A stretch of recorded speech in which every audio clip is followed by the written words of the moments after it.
네, 현재 시간 2시 18분 지나고 있습니다. 오늘 시장에서는 어떤 종목이 시장의 관심을 끌어당기고 있을까요? 하나씩 긴급 진단으로 다뤄보도록 하죠. 메리츠증권 강남금융센터 정혜웅 과장과 함께하겠습니다. 어서 오세요. 네, 안녕하세요. 네, 안녕하십니까. 오늘도 과장님과 세 가지 상황실을 통해서 시장을 자세하게 분석해 보겠고요. 첫 번째부터 만나보시죠. S-오일입니다. 유가 100달러 시대가 정말 왔습니다. 지금 우크라 사태로 인해서 100달러 넘어선 것이 8년 만에 최고치 가격까지 오르게 된 것인데, 근데 JP모건이 그랬어요. 전쟁이 발발하게 되면 150달러까지도 열어둬야 된다라는 말이 나왔거든요. 지금 전쟁은 시작이 됐습니다. 그리고 이로 인해서 유가가 올랐습니다. 그렇게 되면은 지금이 어느 정도 이러한 걸 반영한 고점 부근일까? 아니면 정말 150달러까지 갈까? 이 부분을 많은 분들이 생각하실 것 같은데 어디까지 열어두는 게 좋을까요? 우선 지난주에도 저희가 이제 동일한 주제를 가지고서 이제 말씀을 드린 바가 있었는데요. 네. 당시에도 제가 이제 JP모건의 그러한 이제 전망치를 말씀을 드리면서 유가가 120불에서 한 150불 정도까지 이번에 그러니까 지정학적 리스크 발발 이후에 추가적으로 상승할 가능성이 있다라는 그런 말씀을 드렸습니다.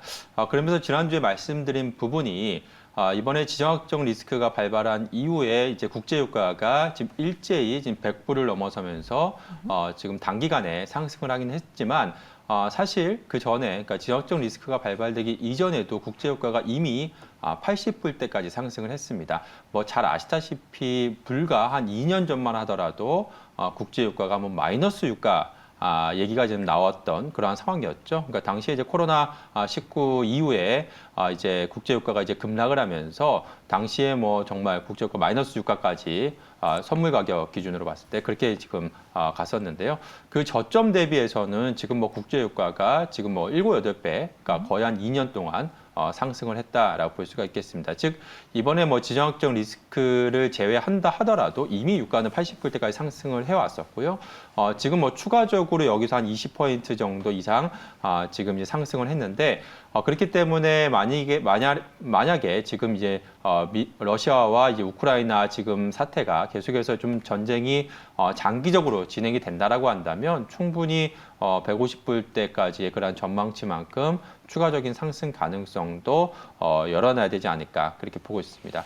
아시다시피 지금 러시아 같은 경우에 현재 글로벌 석유 생산량 기준으로 봤을 때 한 11%를 차지하고 있는 세계 2위 이제 산유국이고요. 지금 오펙 플러스의 핵심 국가 중에 하나이기 때문에 상당히 지금 이러한 국제 유가에 영향을 미칠 가능성이 좀 높다. 이러한 지정한 리스크가 장기화되면 그렇게 보고 있고요. 다만 또 외부 변수 요인을 좀 생각을 해봐야겠죠. 만일에 미국이 이제 이란과의 핵 협상을 타결을 한다든지 또한 아니면 미국이 이제 바이든 정부 들어서면서부터 이러한 친환경 그런 에너지 정책으로 전환을 하면서 그동안에 이제 셰일가스 또 셰일석유의 시추가 상당히 지금 부진했었는데 이번에 이러한 지정학적 리스크 발발 이후에 그러니까 러시아를 견제하기 위해서 다시 한번 이러한 셰일가스의 증산에 만약에 나선다라고 한다면 급작스럽게 또 국제 유가가 또 하향 안정화될 가능성도 있기 때문에 이러한 좀 외부 변수 요인들을 계속해서 체크하면서 좀 바라봐야 되지 않을까 그렇게 보고 있습니다. 네, 유가 상승에 오늘 S-오일과 정유주들이 강세를 보여주고 있는데 이 종목들의 주가 상승이 하루 만에 나타난 건 아니었잖아요. 최근에 그 움직임이 보였는데 좀 의외인 게 우리가 유가 상승 그러면은 정제에 맞은 상승 정유주 이렇게 접근할 수 있는 게 쉽게 접근할 수 있는 게 S-오일인데 왜 S-오일이 다른 에너지주들이 막 폭등하고 주가가 꾸준히 오를 때 가다 말았을까? 뭔가 좀 부담스러운 요인이 있나? 이렇게 생각하실 수 있거든요. S-오일 뒤늦게 반응할까요? 아니면 뭔가 걸리는 걸림돌이 있는 걸까요? 투자 의견 주시죠.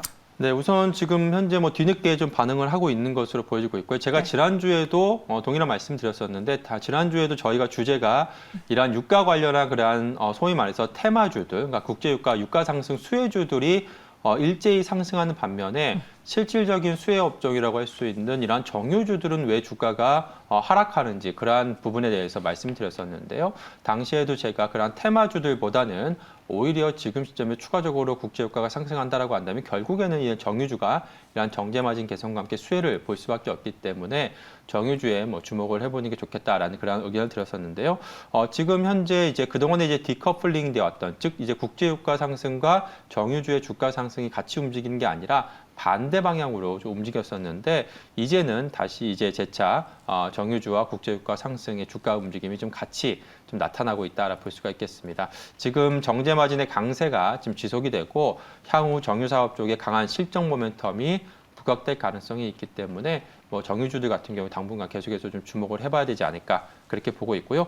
그 동안에는 이제 소위 말해서 이제 그러니까 업스트림 회사들이죠. 그러니까 유가 관련해서 이제 업스트림, 그러니까 시추라든지 뭐 생산을 하는 그러한 이제 해외의 이러한 회사들 같은 경우에 주가 흐름이 국제유가 상승과 함께 굉장히 계속해서 좀 커플링되면서 상승을 했었는데 국내 기업들 같은 경우에는 대부분 이제 다운스트림 업체, 즉 이제 정제라든지 뭐 판매 위주로 하는 이런 회사들이기 때문에 그동안에는 좀 디커플링되는 그런 모습이 보였었는데요.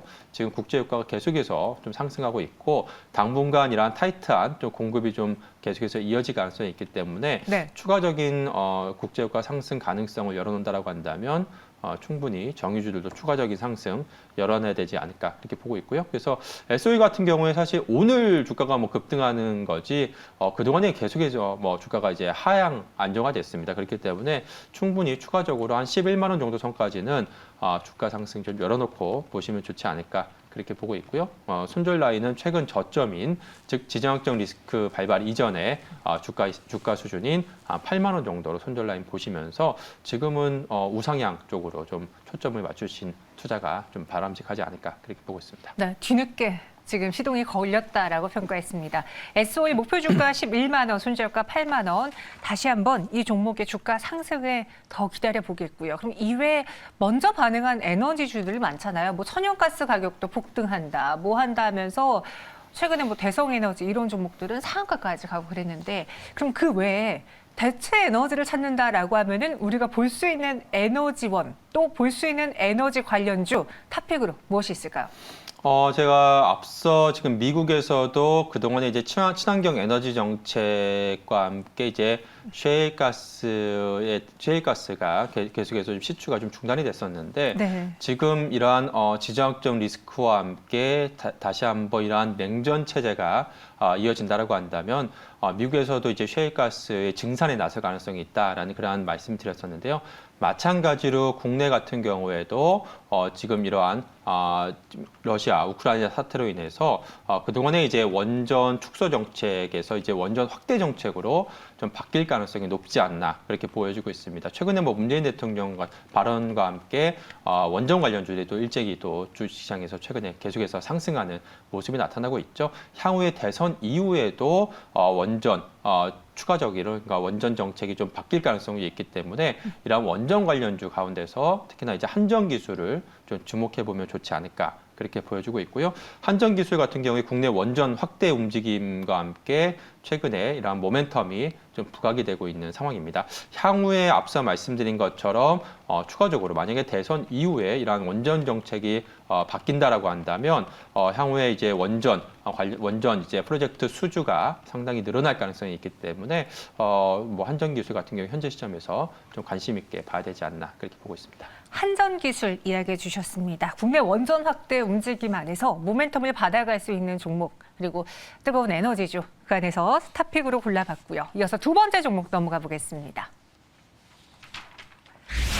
이번에는 저궤도 이석이 거론되고 있습니다. 앞서 뭐 사이버전 이야기 살짝 했는데 사실 우리가 지금 그렇잖아요. 일상생활이 모두 다 인터넷, 온라인을 통해서 이루어지고 있기 때문에 인터넷이 끊겨버리면 전화도 하기도 힘들 때고 있고 연락 자체가 좀 불가능한 상황이거든요. 그래서 그런가 일론 머스크가 우크라이나에 저궤도 위성 통신 사업인 스타링크 서비스를 제공했습니다. 네.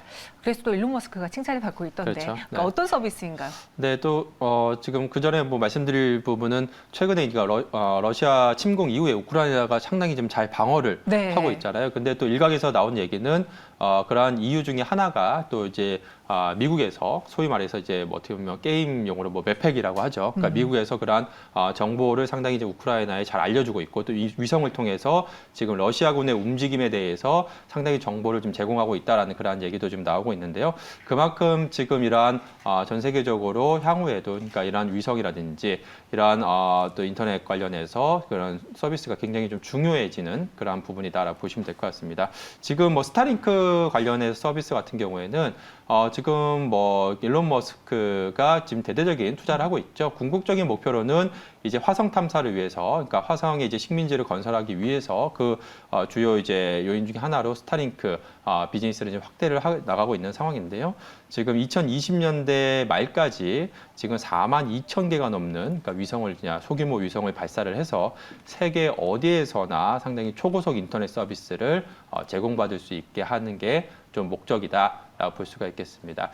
지금 궁극적으로 또한 뭐 테슬라 같은 경우에도 지금 이제 자율주행차를 계속해서 좀 확대 나가고 있는 상황인데 또 자율주행 서비스의 또 핵심이 또 이러한 인터넷이라든지 이러한 부분이 또 핵심적인 또 부분이기 때문에 그로 인해서 지금 뭐 일론 머스크가 이러한 지금 스타링크 관련한 투자를 지금 이어가고 있다라고 보시면 될 것 같습니다. 그래서 지금 뭐 단기적인 부분이 아니라 이 부분은 향후에 또 이제 중장기적으로 봤을 때 이러한 글로벌 이제 미래차, 스마트카, 자율주행차 쪽에서도 지속적으로 확대가 될 수 있는 그러한 산업이기 때문에 뭐 스타링크 서비스 같은 경우 이번 기회에 다시 한번 좀 주목받고 있는 것이 아닌가 그렇게 보고 있습니다. 이번 기회에 다시 한번 주목받고 있다라고 했습니다.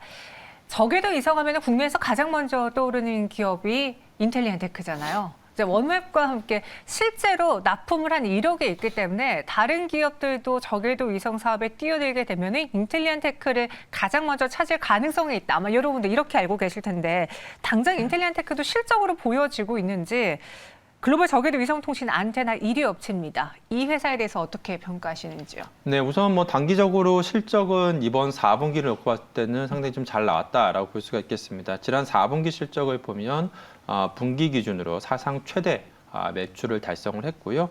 매출액 이제 483억을 기록을 하면서 전년 동기 대비해서 매출액은 약 한 55% 증가를 했고 영업이익 같은 경우에도 40억을 기록을 하면서 전년 동기 대비해서 24% 이상 실적이 이제 증가를 했습니다.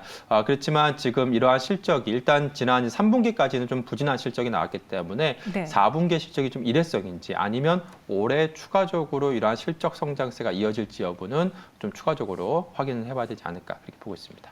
지난 4분기는 좋았는데 이 좋은 게 계속 좋을지는 체크해봐야 된다. 아직 좀 확연하게 낙관하기는 어려운 상황인 것 같습니다. 그럼 인텔리안테크에 대한 투자 의견 여쭤볼게요. 오늘은 말씀하신 것처럼 그 스타링크 서비스 때문에 부각을 받았는데 저궤도 위성의 성장에 주목할까요? 아니면은 이 일론 머스크로 인해서 다시 떠오르고 있는 저궤도 위성으로 테마로 한번 접근해 볼까요? 우선 개인적으로는 뭐 테마든 네. 뭐든 지금 시점에서는 좀 뭐 모멘텀 플레이를 좀 해봐야 되지 않나 그렇게 보고 있습니다. 그래서 지금은 뭐 펀더멘탈보다는 그러니까 모멘텀이 좀 부각이 되고 있는 상황이고 또한 이제 지금 현재 올해 저궤도 그 위성 사업이 본격적으로 성장할 것으로 또 기대가 되고 있는 상황이기 때문에 당분간은 이러한 부분이 좀 주가 상승 모멘텀으로 부각되지 않을까 싶습니다. 다만 지금 앞서 이러한 좀 여러 가지 좀 기대감들이 이미 좀 주가에는 좀 선반영이 되면서 현재 시가총액이 거의 한 8천억 정도 수준, 지금 한 7,700억대 수준까지 지금 주가가 이제 상승해 있는 상황입니다. 지금 뭐 현재 이 회사의 매출액이 한 1,000억대, 1,000억 원 정도에 지금 불과한 상황이기 때문에 지금 현재 매출과 실적 대비해서는 주가 밸류에이션이 굉장히 높은 상황인데요.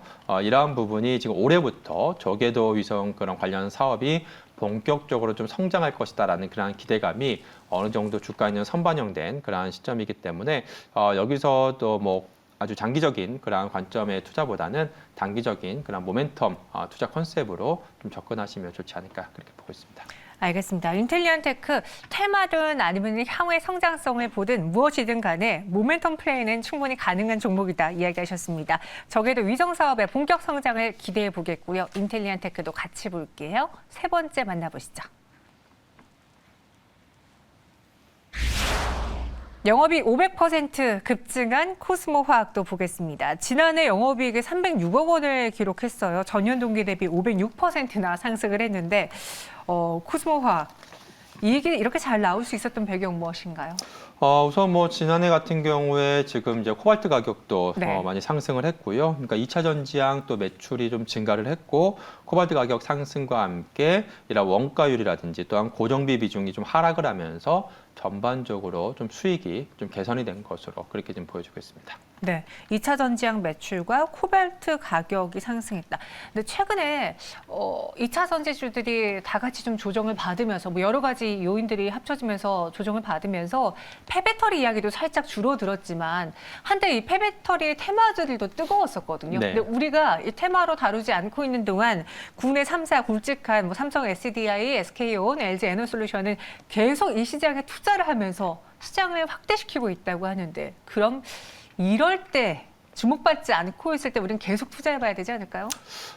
그동안에 이제 뭐 이런 관련 2차 전지 관련주들 같은 경우에 잘 아시다시피 그러니까 2020년도, 2021년도에 주가 상승이 워낙에 가팔랐었고요. 그로 인해서 지금 좀 어느 정도 차익 실현 매물이 나오면서 지금 하락하고 있는 상황인데 최근에 이러한 또 지정학적 리스크와 함께 향후에 또 긴축에 대한 우려감이 좀 완화가 되면서 다시 한번 이러한 좀 성장주 쪽으로 좀 수급이 또 이동을 하면서 주가가 좀 반등하고 있는 것으로 보여지고 있습니다. 그래서 사실 이제 펀더멘탈적인 요인이라기보다는 이미 지금 주가 수준이 워낙에 단기간에 낙폭이 컸기 때문에 이러한 관련주들이 우선은 좀 기술적인 좀 반등 구간으로 좀 상승하고 있는 것으로 그렇게 보시면 좋을 것 같고요.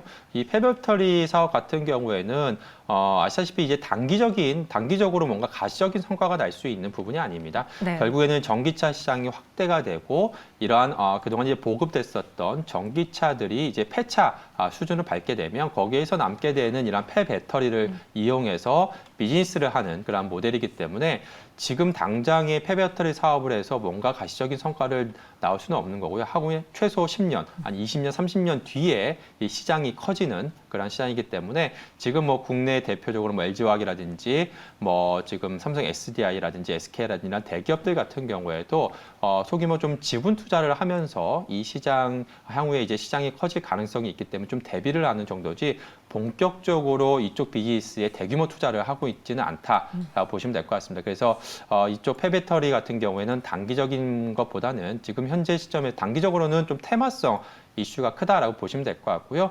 정말 길게 10년, 20년 뒤의 시장 성장을 놓고 접근해야 될 부분이기 때문에 네. 좀 중장기적인 시각으로 좀 바라보시는 게 좋지 않을까 싶습니다. 실제로 뭐 전기차가 처음에 나오고 아무리 빨리 바꿔도 주로 주기가 3, 4년이기 때문에 이 폐배터리의 경우에도 지금 당장 시장이 성과를 내기에는 좀 시기상조다라는 이야기가 많았습니다. 그럼 코스모화학 오늘 이 소식 때문에 주가가 9% 갭상승으로 시작했다가 지금은 음봉 전환했거든요. 투자자분들을 위한 투자 의견 전략 세워주시죠. 네, 우선 뭐 코스모화학 같은 경우에는 앞서 말씀드린 것처럼 지금 이제 최근에 지난해 같은 경우 코발트 가격, 그러니까 원자재 가격 상승과 함께 이 회사의 실적이 좀 좋아졌었는데요. 아시다시피 지정학적 리스크 이후에 현재 지금 비철구급 금속 지금 가격이 지금 상승하고 있는 상황이기 때문에 관련해서 또 모멘텀이 좀 부각이 될 수 있는 시점이고요. 여기에 또 앞서 말씀드린 이러한 폐배터리 관련된 이러한 테마성 이슈로 좀 단기 모멘텀도 부각이 될 수 있다는 점에서 일단 단기적인 트레이딩 관점에서 좀 접근해 볼 필요성이 있지 않나 그렇게 보여지고 있습니다. 그래서 지금 시점에서 충분히 좀 매수 가능 구간이 아닌가 그렇게 보고 있고요. 한 목표 주가는 한 18,000원, 손절 가격은 한 12,000원 정도 선으로 보시면서 좀 트레이딩 컨셉으로 그러니까 모멘텀 플레이를 하는 전략이 바람직하지 않나 그렇게 보고 있습니다. 오늘 세 가지 상황실 봤습니다.